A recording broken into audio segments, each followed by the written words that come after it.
Hi there and welcome to the Black and Azul studio. My name is Charles Wollin alongside Joel Soria, Jamon Moore with you tonight. Thank you so much for tuning into our program this evening. Back for a little bit of a regular scheduled time slot, our Wednesday evening at 8 p.m. As well. Appreciate you guys tuning in with so much going on in the world right now. We want to talk about the coronavirus, COVID-19. We also obviously want to talk about the San Jose Earthquakes and the loss against Minnesota.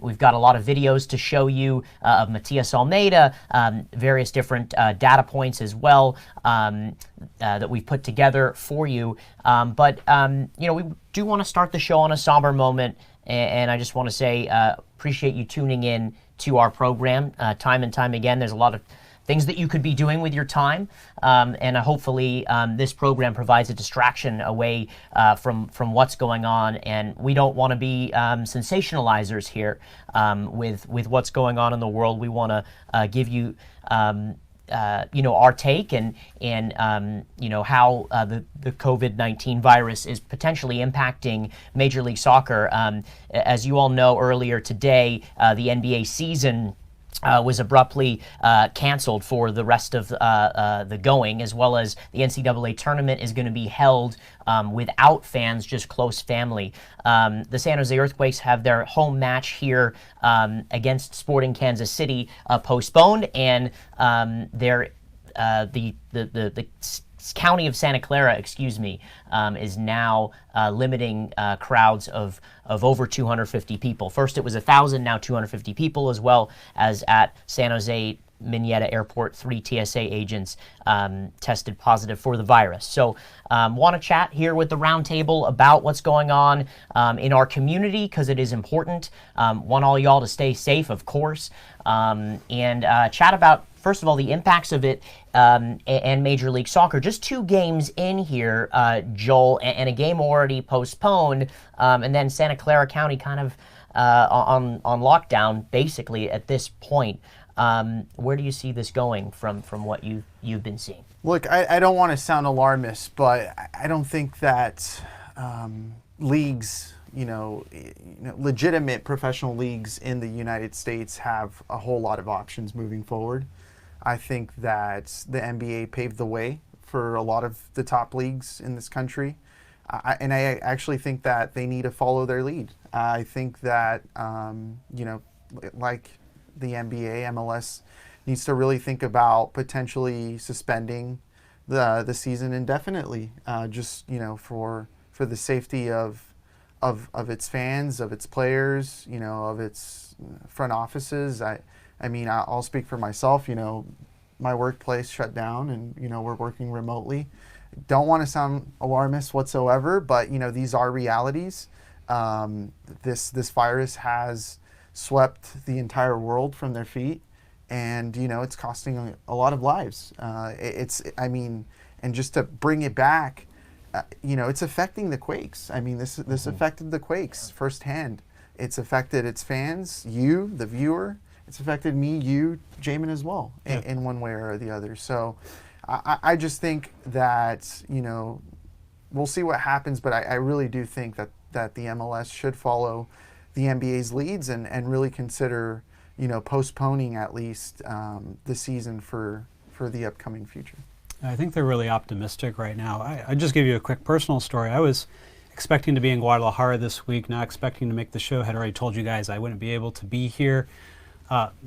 My boss came to me on Friday and said, cancel, don't go. And now I'm thinking, given what happened with TSA agents, right? I could have been going through the airport on Monday. I may have come in contact with those agents or someone else who may have been affected and doesn't yet know it. So it's kind of a scary thing. Obviously it affected attendance this past week. So the Quakes fans, kind of felt it. I think the Quakes themselves felt it on a very dreary day. Their performance showed that it didn't have a lot of energy. It was a difficult time, I thought, at Avaya Stadium, and I think it was a stark reminder as to how this is affecting the community. Right now, MLS is optimistic. They are assuming that there's enough left in the schedule. There are potentially unessential events. There's also FIFA events that are starting to be canceled as well. or postponed. And I think they're just taking a wait-and-see approach because there's a lot of the schedule left. NBA, NHL, toward the end of their schedule, can maybe afford to postpone. MLS is going to look at, winter months and things like that. I think they're going to try to see if they can find a way to fit it in. It won't surprise me, though, if we do see the league at some point suspend. In the meantime, we spoke a little bit with people from the front office today at Earthquake Stadium, and they gave us the sense that, the league's intent at the moment, at least, is to try to play on. But that was before the NBA announcement, and it'll be interesting to see if they reconsider. Interesting. I'll give you a personal note. I also commentate for the Oakland Roots and for SF City FC. The Oakland Roots went ahead the last 2 weekends in a row playing their home matches. No announcements yet on kind of the East Bay side, Alameda side, or Contra Costa side just yet, or lower league soccer being impacted. I know that the Open Cup is coming up here very soon as well, and so kickoffs are in a couple of weeks, and so it'd be interesting to kind of watch that and to see how that pans out with various teams traveling, lower league teams, etc. But stay safe out there, fam. Wash your hands. Stay at home if you're feeling ill, and if you can get the chance to work from home, do that. And as well, we got to do our part to make sure that this thing doesn't spread, because I think that a lot of people don't realize that the spreading of the virus and us being able to kind of contain it is an important thing, and that's why unfortunately these games are canceled. But it's in order to not spread what's going on. So another quick point maybe to add on is that MLS did announce, in case you missed it, that all teams will be traveling on charter flights for the time being, regardless of the CBA, at this time. and I think it's very necessary. So the Earthquakes are taking a charter to Philadelphia tomorrow, and I think the last time that they took a team charter was actually for the playoff game against Vancouver. Actually heard a story that it wasn't a very pleasant experience. Yep. But that's the last time the team did, but now it looks like they will for a foreseeable future. This seemed like it might be a good game to do it regardless. Philadelphia is a long trip and such, but now it's the league's mandated it. Perfect. Well, that's it for this segment of the programming. And if there's any questions, please let us know. Again, this is an interactive show, so please give us your questions and concerns. Raul Rodriguez, I hear you stick to soccer. We're going to talk about the soccer right now. The Quakes with a 5-2 loss against Minnesota United. Daniel Vega, not the best performance. The team really underperformed in the game. The back line looked quite suspect. Obviously, 3 set-piece goals that they conceded, and without Osvaldo Alanis, this team would have no points at all. They have 1 point from the first 2 matches, both 2 matches at home. In MLS, you're expected to perform well. So another disappointing start to the season, to say the least, for this team. And Joel, what's your prognosis on this? Look, I'm not hyperbolizing, but the Quakes are in a dire state. They haven't won since late August of last year. And I know that there's a 3 to 4 month window between both MLS seasons, but to put it in perspective, the Quakes haven't won a game in 8 regular season matches. That's concerning. That's alarming. The red flag should be going on. The thing here is that the Quakes need to win. They haven't been winning on the road. They haven't been winning at home, which I think is most concerning. And Jamon and I, we shared a couple of words before we got on the air today, and you brought up a great point, Jamon. Teams in MLS, whatever you do, win at home. You have to win at home, because we know the narrative, we know the MLS narrative that teams struggle on the road. They need a win on the road. They need a win at home. They haven't been doing that. Avaya Castle is no longer Avaya Castle. This team is extremely vulnerable, especially in transition. They're lacking creativity up top. They're disjointed, and teams are dismembering them. I mean, this is a real reality, and I know it's hard to digest and it's hard to believe, given the fact that the team is playing under Matias Almeyda, but this team is struggling. And there's no way around it.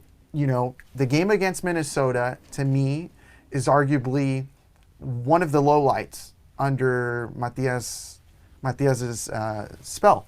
And, you know, that's concerning. You know, the team did put a semi-decent performance up against Toronto. Osvaldo Alanis did rescue them a point.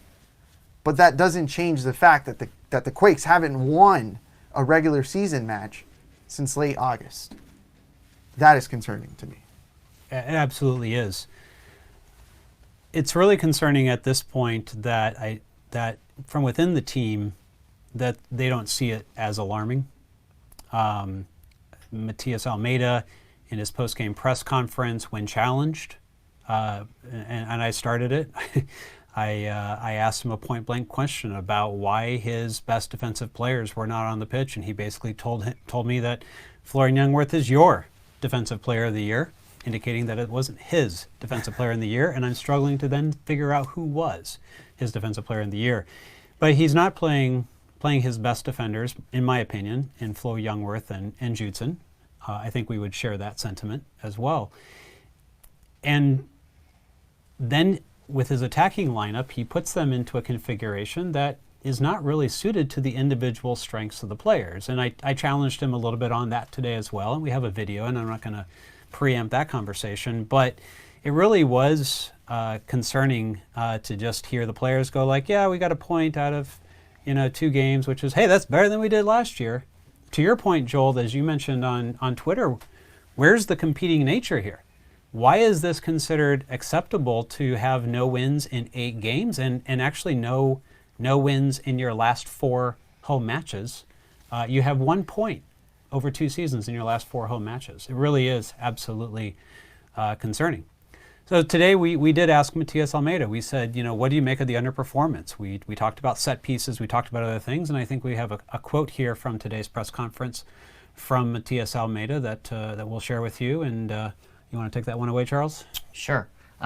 Matias Almeyda says, we mostly tried to talk about mistakes that were made in the previous match, especially in our aerial game in the defensive phase.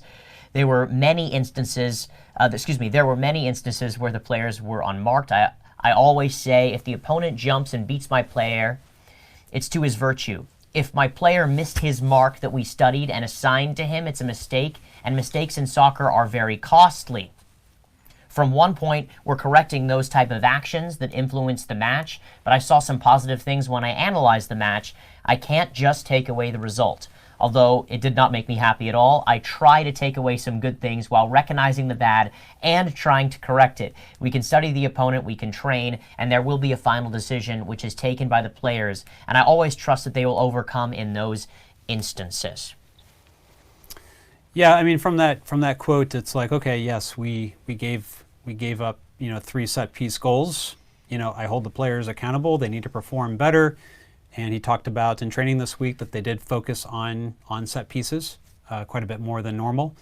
But, the proof will be in the pudding. If you look ahead to Philadelphia, they've got players that can do very well on set pieces. They got guys that can jump out of their boots. And with those types of headers, they're not named Iko Para, but they're very, very dangerous, Joel. And I just don't see things like changing all that quickly. If I were the Quakes, I wouldn't be feeling good about the matchup against the Union, to be honest with you. We saw what the Union did against the best team in MLS over the weekend. Absolutely. In Los Angeles, not in Philadelphia. They bounced back. They, completely shocked, I think, the majority of the MLS community. But, Philadelphia's a good team. They played well last season. Yep. They have strengths. They lean to their youth. They have made some solid signings. They're in a good place, and I think they're going to be contenders in the East. Now, look, when we talk about the Quakes, we always talk about how they're behind, 1 or 2 steps behind the rest. The game over the weekend puts that, it sets it in stone. The Quakes, I think, have a really, really low benchmark. Right, and that's just the reality. I mean, you talk about the players, or you talk about Almeyda and Chris as well, Chris Wondolowski, who who just echoed essentially what Almeyda said about, hey, we're at a point much better than last year. I mean, it's mind-boggling to me, because that tells me that, the benchmark is really to just surpass last year's season by a point. Is that what they're going for? And maybe get the playoffs. Maybe get the the playoffs? 6 or 7 spot. Yeah. And, I echo your sentiment on this. And last season when we started doing this show, and the Quakes lost 5 straight to start the season, and lost, I think maybe it was 4 straight? Four straight. Four straight. Okay, the 5-0 loss against LAFC almost felt like it was the same thing that happened against Minnesota United. You give up 3 goals on set pieces, it's just not good enough in the league. And incredibly disappointing as well for a team that made you feel like they were going to do something this season. Obviously, it's just 2 games in. That's one thing. But you kind of felt like Matias Almeyda got in here, he turned around the ship, okay? He showed that he could turn around the ship, and he got fans to feel hopeful. He got fans to feel hopeful for today, hopeful for a new day with this Quakes. And then they start off 2020, and, obviously Espinosa and Judson signed to this team, but then you don't feel that hope anymore, and it's a little awkward, it's a little strange, and when you're humbled at home, you let 5 in, and 3 of them off the set piece. There's got to be changes coming. I know we're going to get to the changes, Jamon and Joel. I know we're going to get to the changes. I know there's certain people out watching this show that want to know who we'd pick, and etc. But there has to be some sort of switch that does turn. Otherwise, this could go into a 4-game, 5-game losing streak. Here's the thing. The irony lies in the fact that Almeyda and his players, prior to the season, were selling that they weren't going to be champions. They weren't saying that. They weren't promising playoffs. They weren't promising silverware. They were promising that they were going to start the season better than last year. And chemistry. Based on retention rates, and what that brings forward, right? Chemistry, kinship, family, you name it, whatever you want to call it. What happens the first 2 games? They laid the biggest egg, and now they find themselves in the exact same position that they were in last year at the end of the season, and were in last year at the end of the season. There's no excuses. The team has fallen short thus far. They can potentially change it. I think a lot of that is going to, like I said, prior to the season, is going to come down the summer in that transfer window. What are they going to do? Is Jesse going to sign that under 23 DP that he mentioned to us over the winter? Is he going to sign that young DP? Can that young DP create in the middle of the park? Is he going to be the orchestrator? Or is he going to position whoever's up top to score 15 goals or score 10 goals in the last half of the season? I think that's where the questions lie. Well, look, if we wait till the middle of the year and a new young DP comes in, that DP has to figure out Almeyda's system and adjust. We saw, signings came in last year with Andy Rios and Carlos Fierro, and they didn't really have an impact. And it does, I think, take time. It's not like you can just step on the pitch and go like, oh, it's a 4-4-2. I know how to play that, right? It doesn't work that way with this system. And so, I think if you're waiting for a miracle mid-season signing, it's just not going to happen. So I asked the fans on my Twitter account, I said, what do you think are the reasons, is the main reason that you think that the Quakes are struggling so far? And we've got the results of that poll. Over 200 of you responded. Thank you so much. That gave some really good, feedback about how this was going to go. But the first one was, hey, and I by the way, in order to come up with these set of questions, I spent some time actually going through responses to Earthquakes content. So if they posted something on Twitter, I looked at the responses. What are people saying? If they posted something on Instagram, same thing I looked at. Because I wanted to see what was the noise, right? I think we all know. Yeah, I think we know, but at the same time, I'm kind of like, okay, what are people saying out there? So some people are going like, hey, they're fine, it's the second game, be patient with it, okay. Some people are saying, why isn't Flo playing? Why isn't Judson playing? So I got that question. The other one is, well, Magnus Eriksson stinks. and they used language that wasn't stinks. Or Vega shouldn't have shipped all those goals in the last game, whatever the case was. And then the last one here is that there are players who are playing out of their position. Now, I challenged Matias Almeyda on the flow question and the Judson question in the press conference following the game, and I thought today I would take a different tact and ask him about the players that have been playing out of position. We have a video of his response, and we'd like to play that for you right now. La posición de Baco del otro día es la que habitualmente utiliza en su selección. Baco's position that he played the other day is the position he normally uses for the national team. La posición de Danny Hosen es una que antes de venir acá había visto que había jugado a veces por afuera. Danny Hosen's position, it's a position that I saw before I came here that he's tried out Por before. característica y si él está convencido puede hacer mucho daño por afuera. With his characteristics, and if he's convinced, he can have a lot of damage to the opposition out wide. También lo puedo utilizar detrás de Ríos, I can also use him behind Andy Rios, alternándose. with them switching off. Entonces lo que quiero lograr es que no sean jugadores solo de una posición, sino que tengan la posibilidad de pelear por varios puestos. So what I'm looking to achieve in them is to not only play one position, but be able to fight for various spots. Pero bueno, el tiempo dirá a ver si rinden o no, y si no rinden habrá cambios. But time will tell if they perform or not, and if they don't, there will be changes.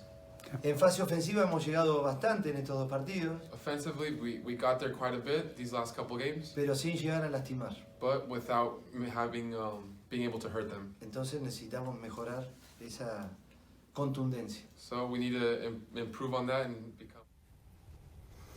So there you have it.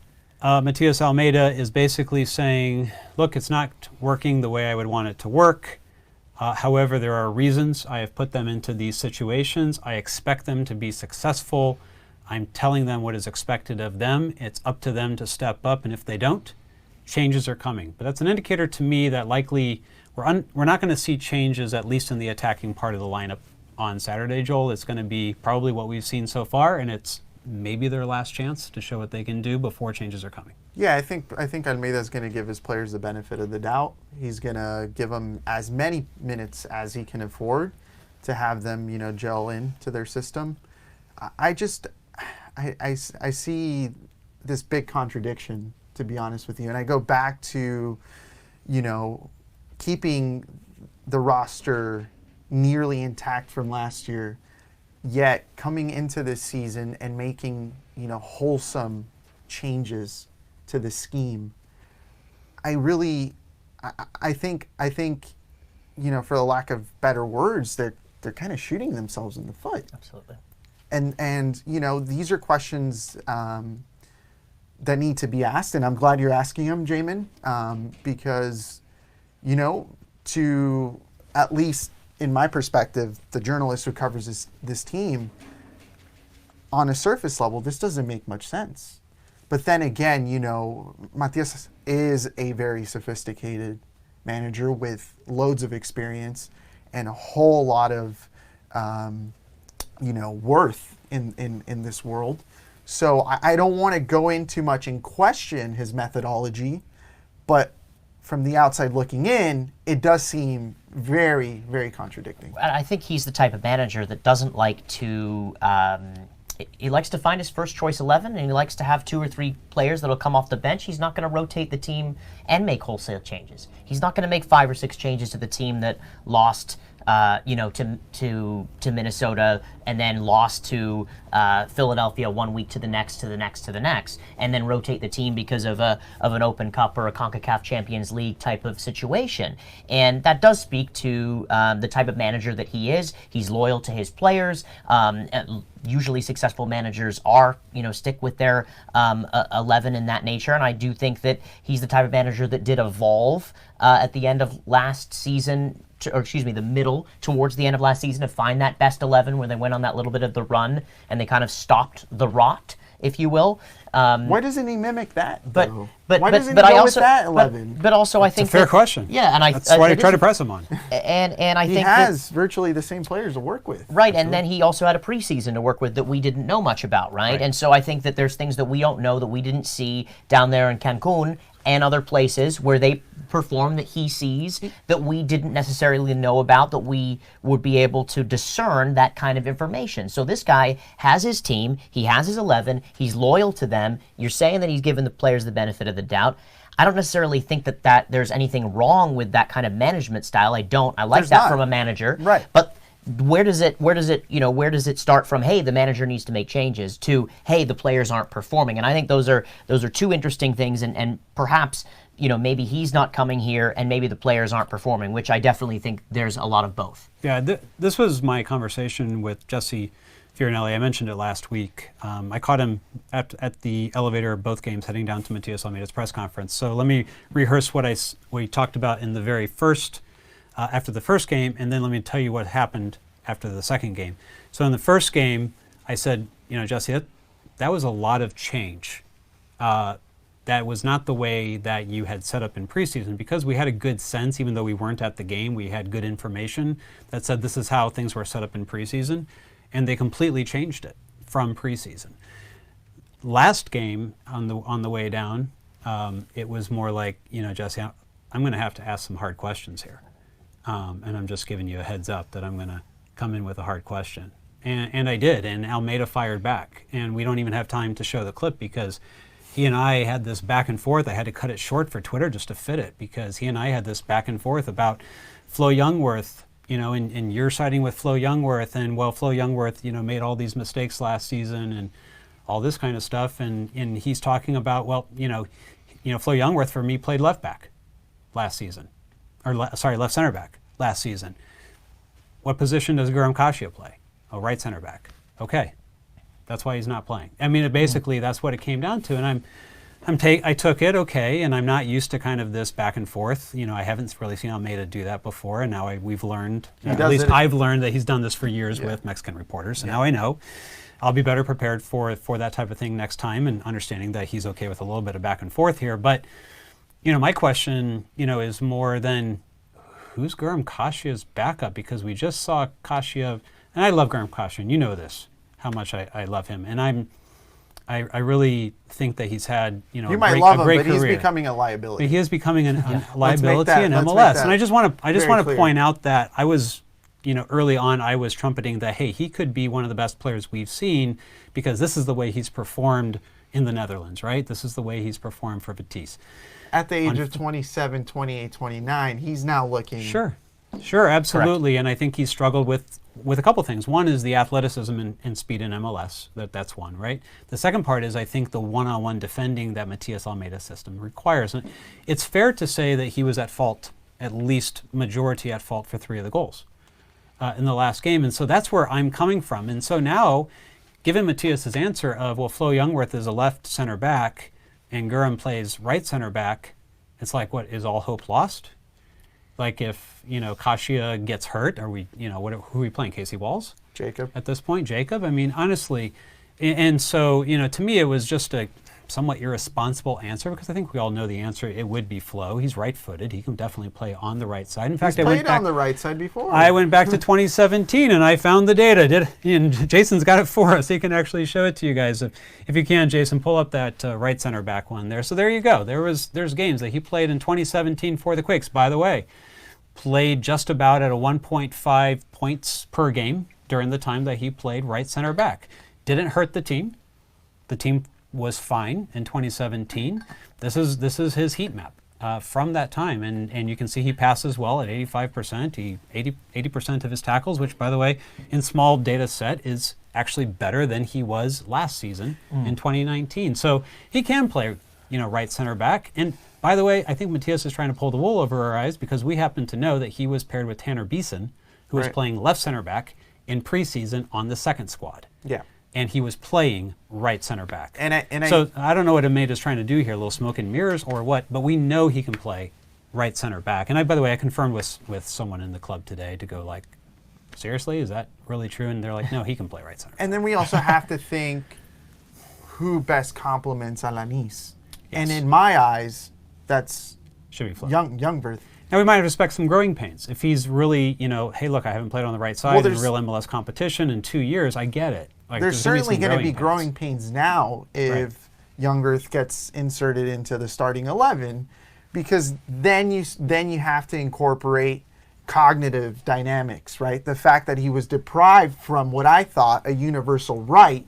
It was his universal right to start from the get-go. He was deprived of that for whatever reason. Who knows? Look, I don't want to speculate here. I don't want to speculate here at all. But we also have to take in consideration that there are interpersonal relationships. Dynamics. And at times, those things don't pan out all too well. How well do Germans and Argentines tend to get together, Charles? Only for a World Cup semifinal, quarterfinal, or maybe a World Cup final, you know what I mean? You never quite know what the dynamic is, folks. We certainly don't. We're not going to speculate on it. But I mean, you need to take that in consideration as well. But why re-sign him? I mean, honestly.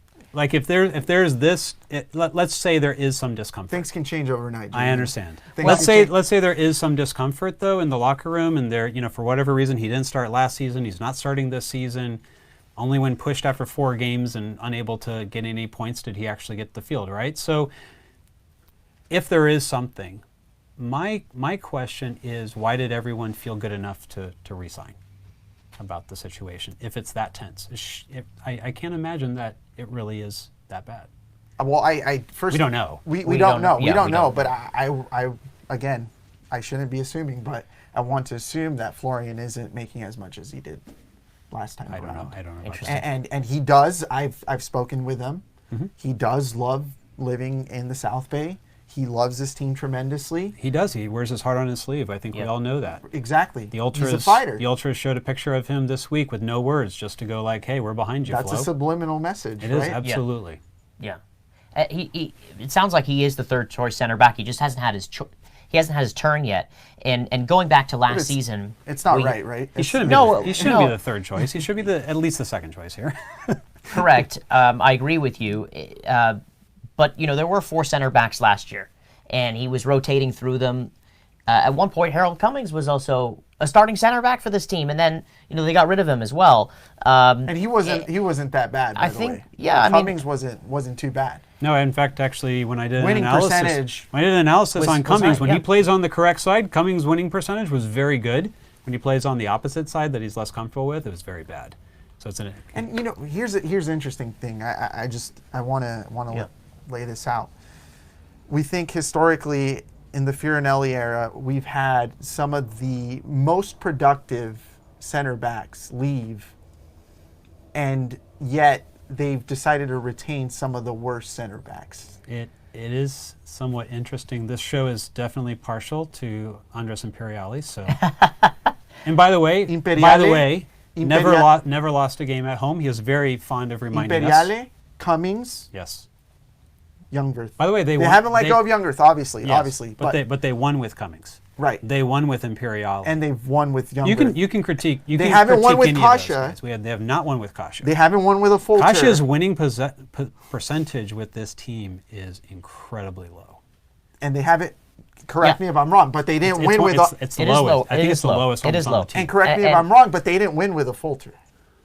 No, they didn't win with. I mean, he wasn't as bad as. Yeah, he saw out his entire contract. Yeah. Well, this is good. This is good questions for the future for press conferences. How do you see the center back partnership? What do you see in a center back partnership? Do you like a tall player that's going to win the air balls and then give it to their partner that's going to be able to be calm and dribble out of the back, play out of the back, or do you like a left footer at left center back and a right footer at right center back, and those have to be those specific feet for those specific positions?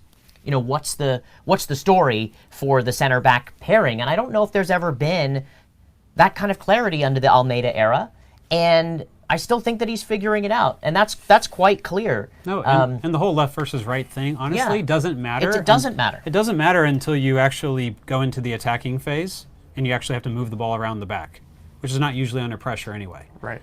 And they placed a lot of emphasis on getting Alanis. Look, I think Alanis ought to be the starter on the team. On the left side.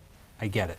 Absolutely. He's shown his quality already from both a passing perspective, from a defensive perspective, and the ability to score a goal. Alanis needs to be on the pitch. I think it's right now just a question between is it Youngworth or Kasia. And I just think everyone's opinion is different than that of Matias Almeyda's. Let's talk about changes to this team for this weekend. I know there's also been calls for Judson to be playing in this team, another player that was signed over the Christmas, December period, holiday period, excuse me. Does he slot into this team for sure to, on the weekend? Do we know? I mean, for sure. Jackson Yuel is going to be out due to the U23s. We'll get to that part. Exciting news for him and JT Marcinkowski. But how much have the Quakes lacked not having Judson, the ball winner, the guy that covers all the ground, the guy that kind of makes them tick-tock like this metronome, like I always talk about, and I'm going on broken record number 35 here. But how much have they kind of, how much have they, lost not having him in the team? They've Thank been you for spineless. raising your hand, by the way. I appreciate that. Yeah. I was like, who am I throwing this to? We have the same answer here. They've been completely spineless absolutely. without Judson. Absolutely. There's no energy in the heart of the field where it matters most. Correct.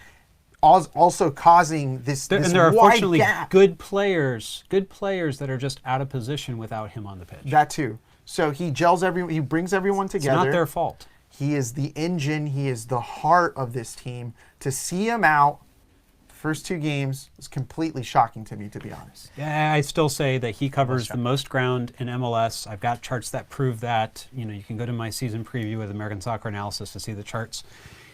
He covers more ground than any other defensive midfielder in MLS. And when I press Almeyda on this, he's basically like, each of the guys in the middle, and I asked him about, hey, who's going to step into Jackson Yuel's place? Who's going to show the leadership today? And he's like, Jackson's got a lot of, he likes the word virtue. I think that's probably a direct translation from the translator, but it's the one that always seems to come out. He's like, these players all have different virtues. And Jackson's got his virtues, which I like his virtues, and these other players bring their own sets of virtues, and we have to figure out which ones are most important for that game. I just don't see why there's a question. I'm sorry, I'm baffled by it. I don't get it. We all are. No flow, no Judson, no party for me, Charles. No flow, no Judson, no party for you guys. Let us know what you think here in our chat on the right side of the screen. Looking for some few more questions here for the Q&A coming up in about 10 or 15 as well. Clearly, we all agree here that Judson should be in the starting 11.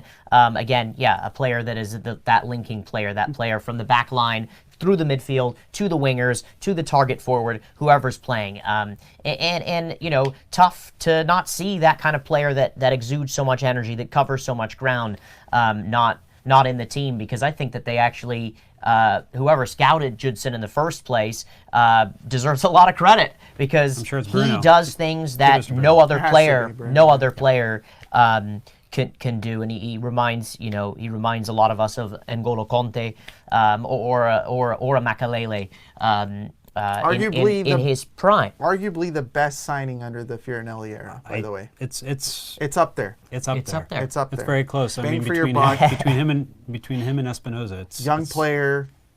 Absolutely. Let's talk about wingers for a second here as well. Obviously, Espinoza, I think, has his place and has earned that and earned the loyalty of Matias Almeyda. But will we see something maybe on the left, maybe for Danny Houston, maybe Shea Salinas maybe coming in? Where's he been? Other pieces. Can Vaco kind of slot out in that area? Obviously, we saw that cutting in on the right foot last year. But winger-wise, will we see some changes in those positions in the attack? Or Cade Cowell. I don't know, to be honest with you. I really don't know how Almeyda is going to set his team up this weekend. I know how I would set it up if I were in control. We can talk about how we would set it up all day long. Joel doesn't change anything. I would probably go with Cade, though. You're right. No, I think Cade came in the second half, showed a lot of energy. He's definitely what I think the PR team wanted to talk about. Of course, Almeyda protects his young players, so they don't really get any content out of it, nor do we. But Almeyda led off the answer to my question, which was not shown in my video. He actually led that off immediately just to remind us about how good he felt about Cade Cowell's performance, and that, I think that was a signal that Hussen's ability to start on the wing might be under pressure. I think he felt better about the second half. Now, Cade Cowell, at least from what we've seen both in preseason or what we were told happened in preseason, and by the way, you heard here that Cade Cowell was number 2 on the depth chart, just to remind everyone that we were the ones to break that information. So kudos to us. To yes, you. yes. No, we all did a great job there. And what we saw was Espinoza moving on the left. And to me, that's the big question, is bringing Cade Cowell and what he brings on, is it going to be worth maybe some lower level of production that is typical when Espinoza has played on the left last season? And it happened in like 3 or 4 games, sometimes just for a half or for a short period of time. But when you take a look at the metrics and the differences between Espinoza on the right and on the left, it's actually fairly dynamic. And to me, that's the question. Look, I'm actually just thinking about this right now, and if Almeyda wants to go with this left field, model, why not just bring in Carlos Fierro and give him a shot? Oh, he mentioned him today. He mentioned him today. Look, he's like, I haven't given Carlos Fierro 3 games in a row. Like, it's on me. Carlos Fierro should have gotten 3 games in a row or something like that. And I'm like, why not put him in why? the field? I mean, he has had his chances. Well, that might be He's the had change. lots of chances. That might be the change, by the way, if Danny comes off. That might be the change. He Why seems not? comfortable with Vaco in the center right now. I Why think not? he wants to give it a go. Why not? I think Fierro is super hungry at the moment. I would give him those 3 games, and if he doesn't perform, I might think about cutting my losses. Fair enough. Carlos Fierro, that went from winger all the way to Carlos Fierro really quickly. Let's talk about Magnus Eriksson and the captaincy for a few minutes here. We had Matias Almeyda chat about Magnus Eriksson and the captaincy. Kudos to Jamon for getting this video about Matias's feelings on having the Swede in the side and playing in an important role for this club. Por rendimiento, He was one of the most even with the amount of games played, his performance. pero lo que más me gusta de Magnus es su actitud. But what I like most about Magnus is his attitude. Él puede equivocarse 1 o 2 pases, pero deja el alma en cada pelota. He could make a mistake in 1 or 2 passes, but he gives his soul in every ball. Interpreta si juega de enganche He understands if he plays as a 10, y tiene la inteligencia para jugar aún más atrás. and he has the intelligence to play a En bit deeper construcción de juego, and build up play, y la parte defensiva la ha mejorado mucho. and he has improved a lot defensively. Creo que cuando lo elijo como capitán es porque refleja esa actitud, esas ganas, esa manera positiva de encarar un partido de fútbol. When he wears the captain's armband, it's because I see that Y he es la has demostración attitude, para desire, la cantidad de jóvenes que tenemos que esa es la actitud que pretendemos de cada uno de ellos. and it shows the young players that we have that that's the attitude that we look for in them. Después se puede equivocar o no, pero siempre con esa actitud de querer revertir una situación adversa. And he can mess up or not, but he always has the attitude where he wants to overcome an adverse situation. Magnus, como juega, entrena.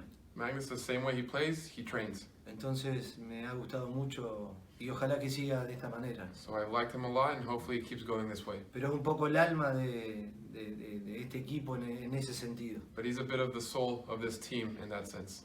Traba, salta, va, se está en el piso y se la juega igual. He Bueno, goes in for 50-50s, he jumps, he's on the ground, he still plays. está demostrando compañerismo He's showing companionship, real real companionship, attitude that is contagious. y creo que el año pasado pudo revertir ese pensamiento que tenía mucha gente sobre él And I think that last year he was able to overcome those negative thoughts that the people had over y him, ya resultó un cambio positivo también, ¿no? and a positive change has occurred. So there you have it, the manager chatting about Magnus Eriksson, starting off talking about his attitude, and then chatting about how if Magnus were to lose possession of the football, he does everything in his power, physically possible, to go backtrack, make that happen. He also believes in him getting better defensively, and also being a good example for the players, and especially the younger players as well. So I think that's a lot from Matias Almeyda, and also a little bit revealing his card of who he likes to select in the team. And I thought that was interesting. He spoke first about attitude, and that's not really a surprise since Magnus has always been in his sights in this side. Magnus, of course, isn't the most athletic player, isn't the quickest player with the most amount of pace, but he loves those qualities from him. And it was interesting to hear him really give his full analysis and his soul on Magnus Eriksson. I no mean, pun intended. For the football romantics, this is a fantastic, I think, response from Matias Almeyda. Look, credit to where credit is due. Magnus has taken a lot of hits from a lot of fans and a lot of even pundits on this. And Almeyda is just complimentary about, what? He decided to put all that behind him and put his nose, to the grind.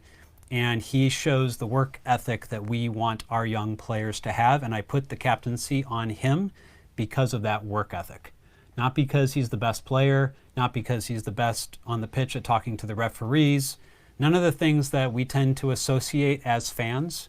It's more of a symbol of, young players, this is what I want you to be when you get older. Is I want you to have that type of work ethic, to put your heart and soul into every little thing you do. It doesn't matter if it's a game, it doesn't matter if it's a practice, give it 100%. And he wants to hold him up as a role model. It was not the response I was expecting, Joel. It takes a mature soccer mind to appreciate a player like Magnus Eriksson. It really does. I remember speaking to Mikael Stare about Magnus a couple of years ago, back when Mika was still around, and talking to him, off the record, and he was telling me that in Sweden, at least in the Swedish league, there was no other player that coaches wanted more than Magnus. He's not athletic. He's not dynamic. But sometimes I feel like in American soccer we fantasize too much about that. You have to go elsewhere. You have to go to the Serie A of the world. You have to go to the Swedish league. You have to go to these more technical leagues to really appreciate players like Magnus. Magnus does a lot of things right. And in addition to that, he works hard. I over the weekend I tweeted something along the lines: is Magnus dispensable at this point? In my eyes, he is. Look, I think and you got a lot of feedback on that. I did get a lot of flack, yes, but look, it takes a lot to appreciate what he does. Don't get me wrong, he has thrown a wrench onto the 11. It has completely, sent ripples that have influenced, like, absolutely. It's caused some problems. It's caused some of the movements that we have a problem with in the 11 because Magnus is going to stay on the pitch. But you have to, no matter what. You have to. Yeah. You have to. Like, this is a player that the Quakes have not had for X amount of years. I can't really put the years to it, but he's a player that, like I said, a lot of coaches would die to have. He's here, and I know that I've given him some flack in the past, but he's grown a lot, here in San Jose. He's really taken this leadership role on top of, working with what he has. He has a limited arsenal, but I think he's really, really, taken everything out of it, and he's really put himself to work.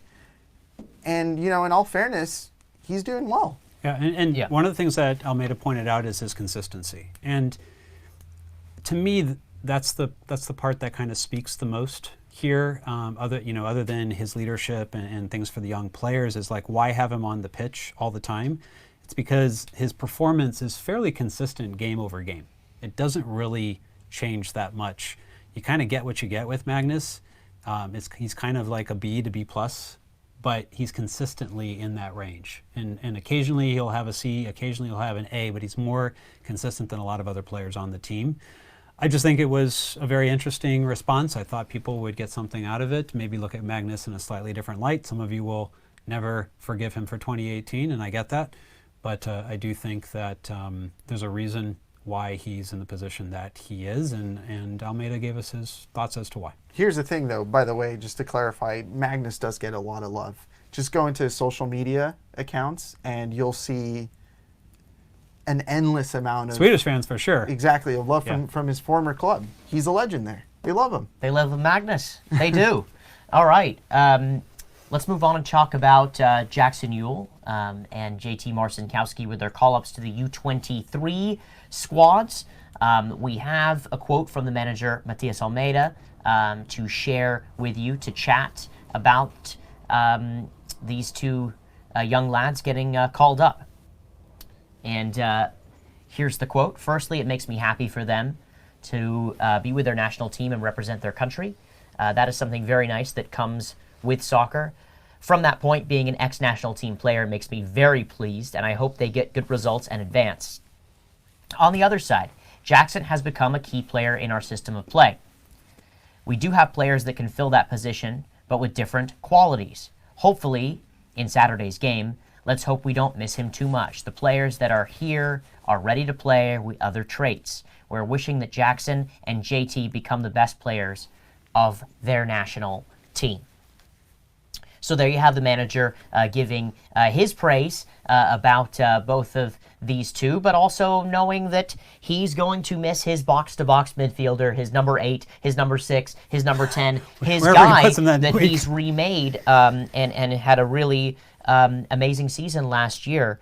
But he knows that he's clearly signaling, hey, I'm going to miss this guy, and he's already said it there and then, and he'll be missing for a few weeks here. He might have to get used to it. Look, if Jackson Ewell, well, first and foremost, that obviously the U.S.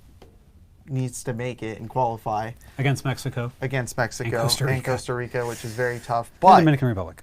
in theory, if they do get in and they qualify to the Olympics, he might have to get used to the fact that Jackson might not be around. Look, I've been saying this all along, and we all have, to be honest.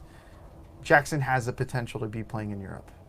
Matias said it himself. I've said it. You guys have said it as well. I wouldn't be surprised. Jason Christ said it this week. Did he? Yes. Okay, he's on the train as well. He's a little late, but he's there. Honestly, the majority, to be fair, the majority of coaches just followed suit. Right, because he was watching Black and Azul, right? Right. Okay. Like yeah. Jason Christ, regular of of the show. Yeah. But here's the thing. Look, if he goes out and he puts forward a complete, showing in Tokyo, I think Jesse's phone will be getting a couple of phone calls. Not only that, World Cup qualifiers. That too. And Jason Christ was quick to point out that Jackson and players like Paxton Pomykal, Reggie Cannon, some of these guys there, that the expectation of them is that this is just another stop on their way to becoming regular full-time men's national team members. That this is just basically the last step on that journey, and he's expecting these guys to be leaders for this tournament, and he's expecting them to rejoin the men's national team, which is going to, so long as COVID-19 allows it, going to start World Cup qualifying, and you can expect more absences, I believe, from Jackson Ewell, the way that he's played for the men's national team as well. Yeah, and from a marketing, PR, and also financial perspective, a move of that magnitude would largely benefit the Quakes. I mean, talk about really, approving your develop and sell model. Not obviously Jackson wasn't created.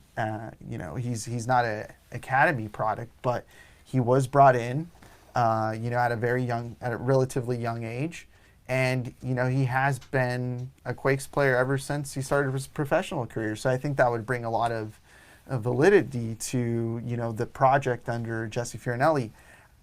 It would. I mean, it really just all depends on whether the U.S. can qualify to the Olympics. But he's gonna, if they do, he's gonna get minutes. He's gonna be a central piece in that team.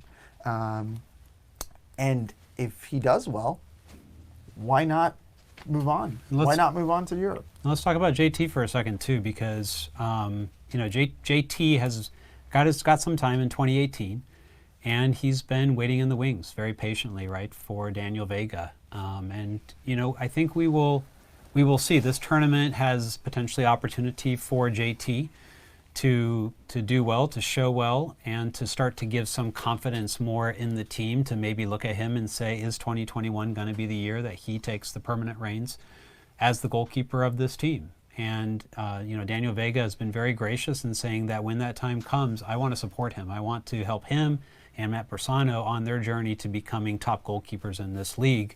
And at some point, it's going to happen. I think that it's just a matter of time. Yeah, I agree with your analysis. I might be another year for Vega after this season. We'll see how it goes. I do think there will be some sort of goalkeeping competition with JT and someone else that they would bring in, because I would assume that Bersano would move away from this team maybe next year or after. And he is on the older side. But I agree, and also a really nice sighting to have him with the U23s. I remember when he played for Burlingame Dragons a long time ago, 2016, and calling his matches when he was just with the Quakes Academy. So really nice to see him, and that's another story talking about the academy and bringing up youth from that area. And then depending on how he does, he could be getting some calls too. And I do think that he's got the wind at his sails right now, especially what I see on social media about the lad, and I think that he's got some good upside. So nice to hear that too about what's coming through the wings. Let's transition. Let's talk, and let's take your questions. This is your show. We want to take your questions, your comments. I'm scrolling all the way up to the top to chat with Nick. Nick writes, is talent or tactics the reason the Quakes seem to have more difficulty moving through the final third than teams like Minnesota last week? A really good question, and apparently he tunes into this show a lot, and apparently you've educated him about the tactical aspects of the game. So I'll throw it to you, Jamon Moore, a.k.a. JM. Not Jose Mourinho, Jamon Moore, JM. Well, Matias Almeyda basically said, look, we're getting down there, but we're not very dangerous right now. And the question in my mind is more like, but have you put the players in the right positions to be able to succeed in doing that? In his mind, as he said before, I expect Danny Houston to be more dangerous than he's been. I expect Vako to shine for me just like he shines for the Georgia national team at the 10. We know that Eriksson is who he is in his spot, who does a commendable job, most of the time, as well as Espinoza on the right. There is, I think, a bit of a question at the striker position, whether Andy Rios is the right person, but he did score. And in the first game, I don't think he got any service in the last game. I think he needs another game or two before we can really make judgments as to saying, okay, we need to make a switch there or not. Matias today talked about the possibility of moving Danny inside and having him and Rios kind of interchange. It seems like he thinks of Wando as more of a lone striker, whereas Rios and Houston can kind of play a two-forward type role. To me, right now, it's just a little bit more they're not in sync, and because they're maybe not comfortable playing with each other in the current configuration. Let's see what happens against Philadelphia, and then I think we'll be in a better position to make some judgments. And 2 weeks to talk about it. I go back to it, but it's funny that we're talking about the team not being on the same page after a complete preseason and after keeping, 90% of the roster? It's the highest percentage of minutes kept in MLS, yes. Yeah, I mean... 90% is about right. This shouldn't be the topic of conversation. It is, and that's concerning, in addition to the team not winning. Carlos Robles, this is just an up and down question here. We need Judson and Florian on the field. Do you anticipate them being integrated in Philly? We did talk about the manager being a little bit pragmatic and set in his ways. I'm going to say yes, just because I think Judson is going to play. Florian Youngworth remains to be seen, but he did hint at it a little bit. I'm going to say yes. I think they have to just take a reality check right now as to what happened in the last game, and is that something that you want to risk happening against Philadelphia when you've got a team of a very similar caliber, very similar makeup in terms of this team. Young, hungry, have people who are proven in their certain positions that are key, but they've built, and to me, what I like about Philadelphia is I think they are what the Quakes want to be as a team. I think they've shown how to build a team through the academy and such, and I think it's just going to be tough to have players of a certain age and pace be able to keep up with a very quick Philadelphia team. I just think it would be to their advantage, and not that Youngworth is the fastest player, but I just think he's going to react in situations a little bit better. I'm optimistic we will get to see him this weekend. I think most people would like to see it. Honestly, I don't think this team can afford to be going through more changes than it's already been going through. In my world, I would have the same 11 that were on that hot streak last season playing now, and in fact, spending an entire preseason making sure that you were, figuring out what was going wrong then. Remember, we go back to that Columbus game, and that's kind of where the team got put on its head and completely collapsed. So I would go back to that time right before the Columbus game. I would take that 11, make minimal changes, but really work on Alanis is a good change. Adding Alanis, which is a massive improvement, right, and working on the deficiencies, right, of that other teams exploited them on. Yes, absolutely. That's what I would do. That to me is what chemistry was supposed to bring. And in order to do that, I think the necessary step is to incorporate Judson and Florian back in the 11. But like I said, I think that's going to come with some backfire because those players need to get up to speed. They need to get accustomed to the new system because now we're seeing it as a different system. Yeah. We're not really seeing that man-to-man marking when they're off the ball. We're not seeing the same patterns when they're in the attack. We're not seeing the same configuration when the team is on the opposing team's first third. It's all different. The team does look drastically different than it did in 2019. And, if it were up to me, that wouldn't be the case. And I'm sure that wouldn't be the case if it were up to you guys either. Yeah, no, just keep in mind that Judson has had 45 minutes of preseason against the second side of a USL team. And that's something we haven't talked about, right? Right. The fact that Judson's been injured. He will need to come. And it's twofold. The second part, that the Quakes only went up against one MLS side during the preseason. And they lost 4-1 to that team. And it was the very first game. I think that is highly questionable. Well, we talked about it on the first show. We did. Slightly. We did talk about it on the first show, and for those of you that are watching, I did post the question with these very mixed results in the preseason. Is this a barometer? You brought that up. I'm not sure here, and I'm not sure what fans think because we didn't have a ton of information about the preseason, and I don't want to go back to preseason, but it's influencing. You kind of call that into question if the results aren't there, right? So if this continues to happen, these kind of results continue to happen, and there's no wins in the first 4 or 5 games here, or there are no other good results, we kind of have to question, we have to wonder a little bit more about the preseason regimen and, what happened and the results and what was going on. But we do have the sense that now this configuration of players is on a short leash. Clearly. Let's just a little sidebar, but I know you're very passionate about this, Jamon, and I'll give you a minute and a half to go on about this. Maybe 90 seconds, not 90 minutes. I'll time it. 90 seconds. Trevor, our buddy, Trevor Dubb, writes, have you watched the Reno opening game with all the Quakes youth? I know you probably know a little bit more information about this following Reno. So I will say that my son was more interested in watching LeBron versus the Milwaukee Bucks. That night. Giannis that night. Got it. And so that's a big game. So I didn't, although I wanted to.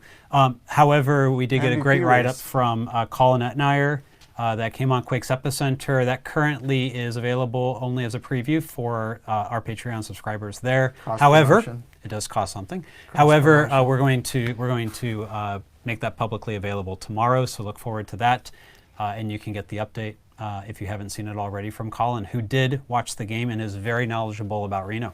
And I am looking forward to seeing a lot of Reno this season, so long as they're able to keep playing as well. Got it. Carlos Robles, do you know if Matias has responded to similar questions in this manner? And he's referring to the question that you posed to him, the back and forth that you guys had after the match when he was in Mexico. Seems very uncharacteristic of him. Not according to what we've heard from Tom Marshall and others. I mean, I was never present at a Chivas presser, but coaches in Mexico do engage pretty strongly with reporters because egos get hurt. And Mexican media, keep in mind, they're looking for headlines. That too. And provocative questions, and so it does create a little bit of that type of culture.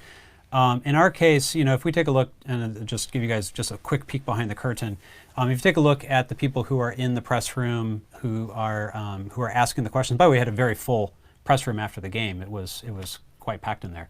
10 souls. Yeah, but mostly these are writers who are on deadline, and they're looking for the quick quote that they need for their article in order to hit their deadline. And you've been there before, Joel.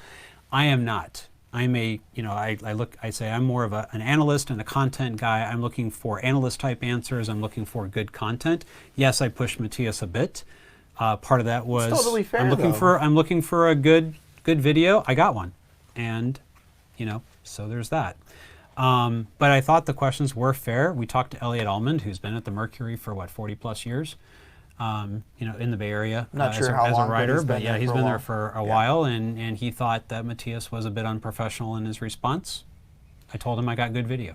I wouldn't say that he was unprofessional. I think that was his words, not mine. Yeah, right. And I'm responding to that. I would just say that he was in the wrong to be as defensive and not really opened his mind to where you were coming from. To a simple question. You're not playing two of your players.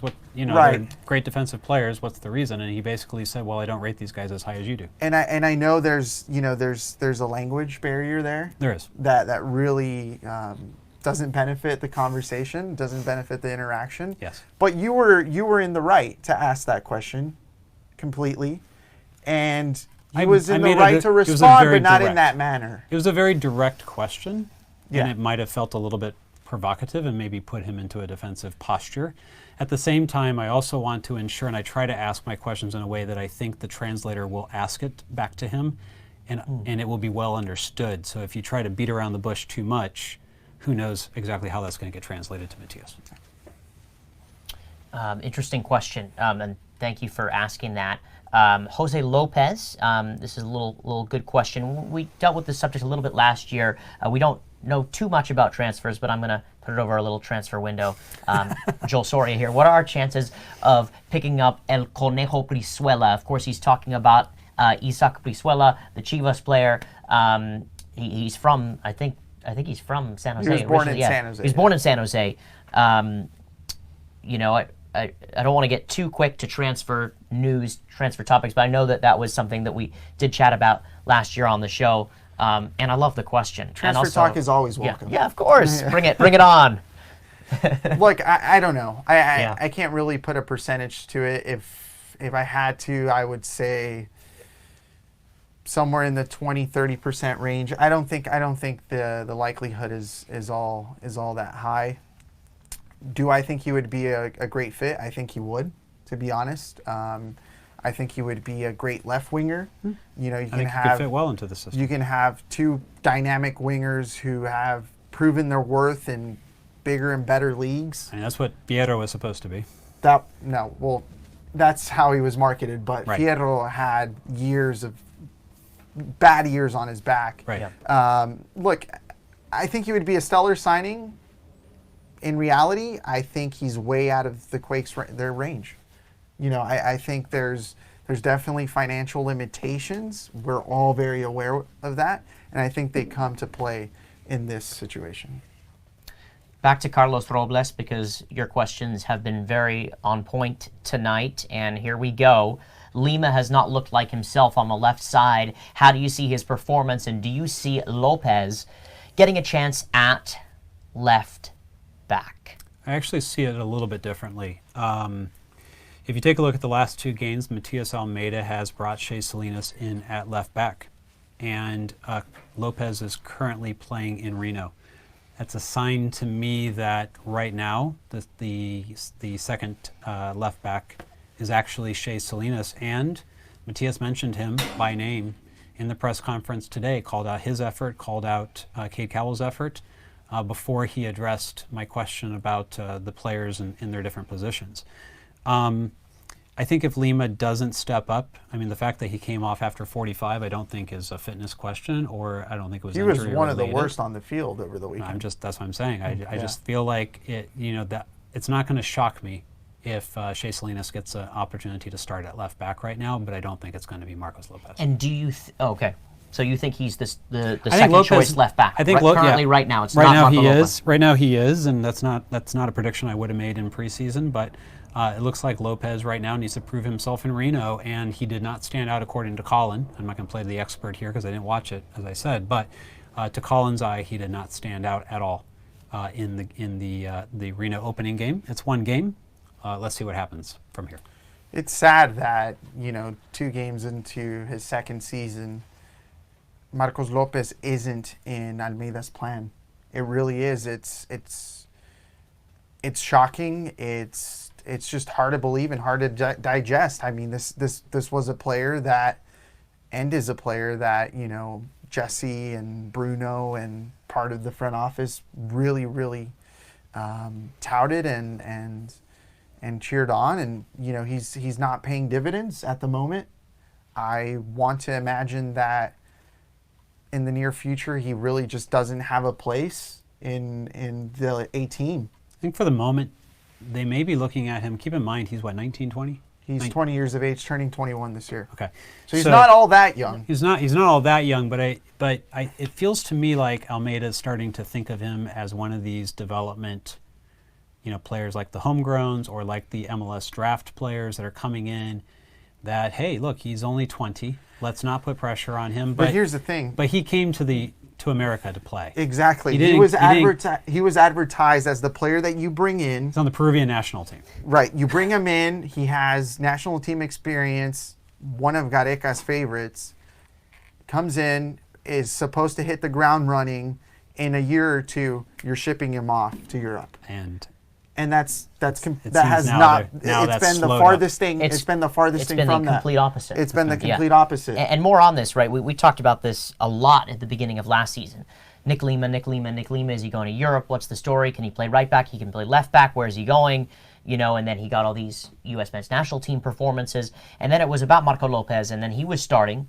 And then he also was sent off early in his MLS career, if you don't remember. And he had a couple good showings, but then he definitely fell out of favor with the manager, and it does feel that the manager doesn't trust him. And this is, again, a manager that likes to trust players that are loyal, that are hardworking, that are also disciplined too, and perhaps he doesn't have the year of this manager yet.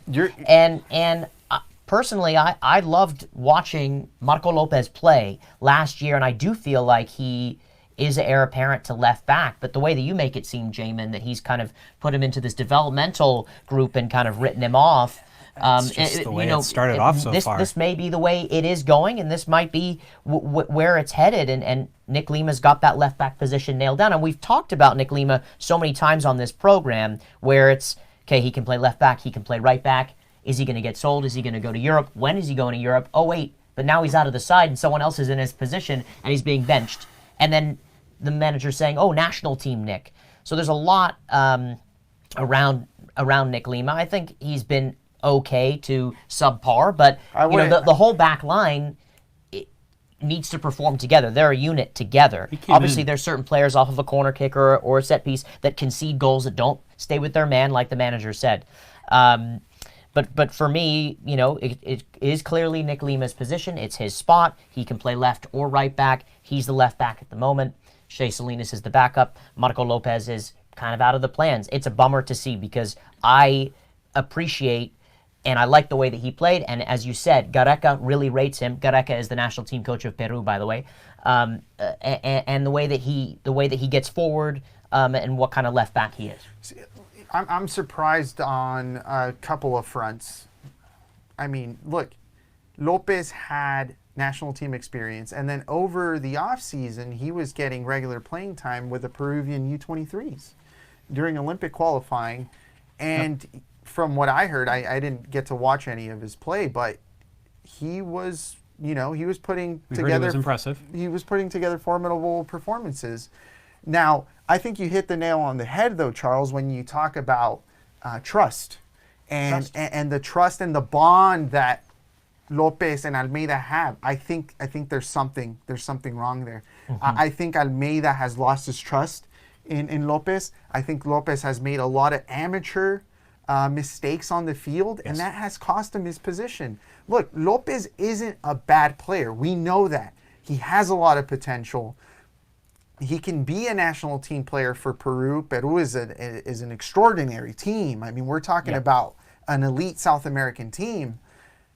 And now he's on the outside looking in. I think it has everything to do with the fact that, they're not on the same page, and that Marcos Lopez has probably treated this move to MLS as something, as a walk in the park. I think he thought that he was going to walk in, he was going to do perfectly fine, that the league wasn't going to test him, that Almeyda was going to be on his corner 24/7.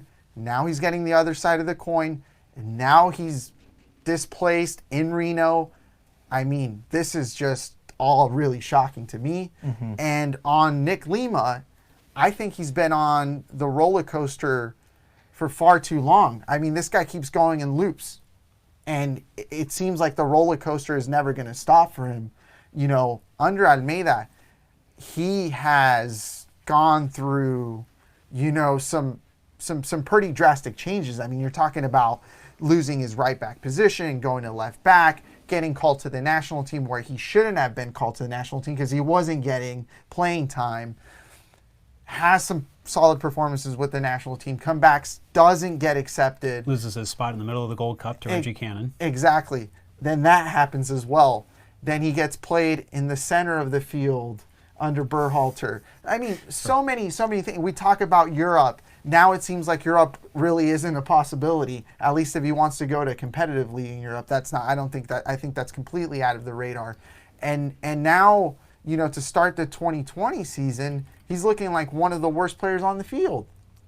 I'll be brief. I don't think that Nick Lima fits at the end of the day. Credit to his mentality, though, real quick. Shout out to his mentality and his persistency. He came in the offseason probably in better shape than almost anyone else on the squad. Absolutely. So look, the thing that you can take to heart about Nick Lima is he is absolutely putting in the effort. I think the effort is as high as it's ever been. I think it's unfortunate that, Tommy Thompson is preferred in the right back position because he's a better fit for what Almeyda looks for in that position. And because there's not an ideal left back, Lima's kind of stuck over there to figure it out a little bit more. But one thing that I do want to point out before we move on real quick is about Shea Salinas. And I'd like to come back to this at a later time because I would think we need to move on. But Shea Salinas, I believe, fits the profile of what Almeyda wants in an outside back better than the other options. And I know that people will look back at 2018 and go, I don't want to see Shea Salinas back to left back. I'm with you. I would actually love to see him get some more time at the left mid, left wing position too.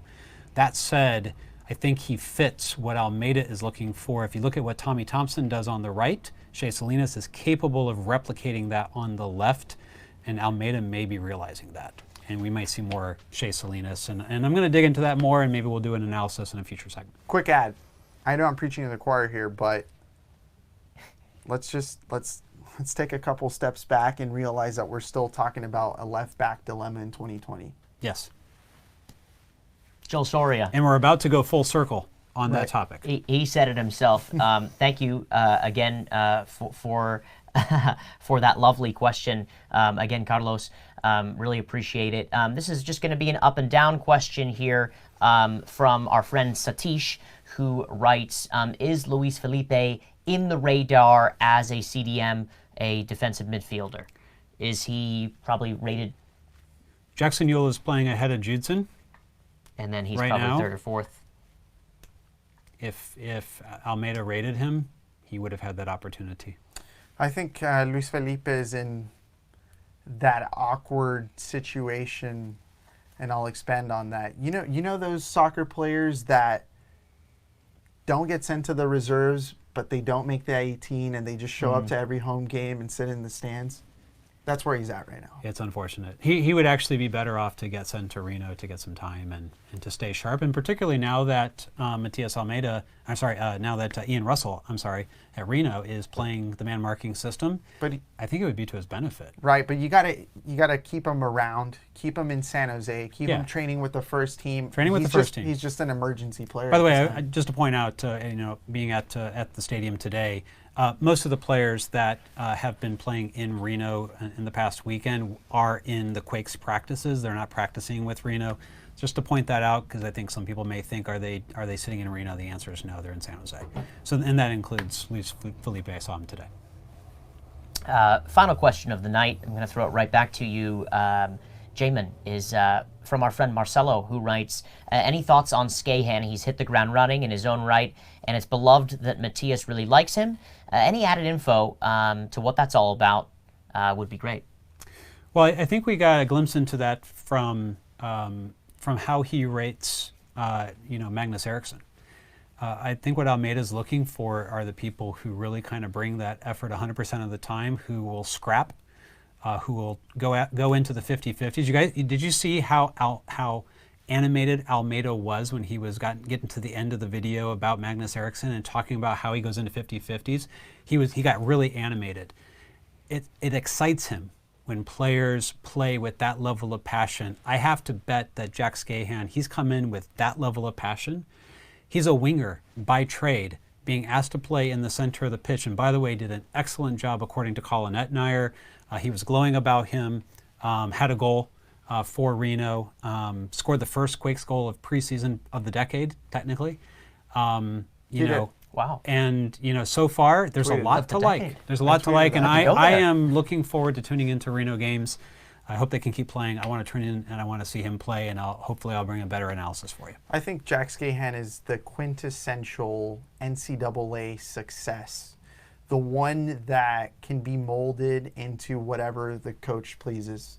Really, that's what's been happening over the last couple of years, is that these highly touted college players, get signed by MLS sides, they impress, and then they get converted into, they get converted to play positions that they've never played in the past. Nick DePuy, he's the prime example. Stellar striker with UC Santa Barbara, breaks records, gets sent. He made a couple of stops, and now he was with Galaxy 2. Does very well with Galaxy 2 as a defender, though, as a center back, and now he's starting for Galaxy. And I think we can see that with Jack Skahan as well, is that, he's a winger by trade, and then eventually, if things go to plan, he'll make progress within the league, within USL. He'll eventually become a staple MLS player, but he'll probably be playing out of a different position. And kudos to him. I mean, he came, he impressed, he earned his spot. He's still impressing. Not many NCAA players are doing that in today's world. Keep in mind that I thought the Quakes did great in their draft and that they got 2 leaders. Yeah. So Skahan, a leader in one of the top college programs in the country, if you for what it's worth. Yeah, if you are able to play in that program, right? You're the top player on that team, and you are the captain and the leader in that program. The chance that you're going to get drafted into MLS is extremely high, at least drafted, right? Yeah. And the same thing with Tanner Beeson. Can you stay as a afloat, leader at though? Stanford? That's the question. That's the question. We've seen it happen We'll with see. Jackson, We'll who see. had a nice career at UCLA as well, played in a number 10 position, played as a winger as well at UCLA. We've seen it happen with a player like Dave Romney as well, who played left back. Chris. And Chris. So yeah, you're completely correct. And again, having Jack Skahan in the side potentially at some point could be a boon to the Quakes. Final thoughts this evening, Joel Soria. I mean, I feel privileged to be here speaking to you all. I really want to thank everyone for tuning in. Please subscribe. We need more subscribers. Subscribers are very important. I know you all tune in, but make sure you hit the subscribe button. Make sure you hit the like button as well. I have to throw that out there. Look, I guess I'll leave the final word to you all, but let's go around and give some predictions on how this weekend might go. The Philadelphia game. Well, man, I think it depends on if it's going to be Youngworth and Judson. I think if they do, they've got a chance to get out with a draw, 1-1, 2-2. Probably feels about right. It's hard to see them coming out with a win, but I think if they can play scrappy and control the set pieces and do a better job on the marking, then yeah, there's a chance they can get out with a draw. Man, if you get wonder goals like we saw against LAFC, though, I mean, there's just not much you can do about that. So kudos to Philadelphia for that type of performance. It's going to be a tough game, but I'm optimistic that with a charter flight, the Quakes will come in rested and ready to go. And Matias Almeyda gets his wish because he gets to see what happens when his team gets to take a charter flight across the country, albeit under these types of circumstances. I think it's an opportunity to see what the effect of charter flights are on teams in MLS now that they're being introduced. I'm going to go for a draw as well. I went for a draw in the first game. I was correct. I never usually do the prediction game. You don't rub it in. We don't like to. We don't like to do the prediction game. I know Jamon is good. Spot, I had to come up with something, but Charles. final thought. You put me on the spot. Yeah, I'll go for a draw in this one. Judson being back in the team, I think it'll be monumental to the heartbeat, the rhythm of the way that Matias Almeyda teams play and what you saw last season and the run that they had. Want to wrap this up and answer Marcelo's last question, updates on the live show. Obviously, due to the situation right now that's going on in our world about COVID-19 and the outbreak, we don't have an update yet for you on that. But it's something that we're very passionate about. And again, y'all built this show, and it's your show. And appreciate you guys tuning in each and every week to this program. It really does mean a lot to us. Feel free to interact with any one of us on Twitter or with our Twitter account at Black and Azul as well. Remember to subscribe and don't forget you're all a part of this and part of this awesome community. We want to make sure that our soccer community feels smaller and together in tough times. So for our associate producer, Aaron Sholl, who is tuning in, and our executive producer and director, Jason Sholl, Jamon Moore, Joel Soria, Charles Wollin. Thanks so much for tuning into Black and Azul, and we'll see you next time.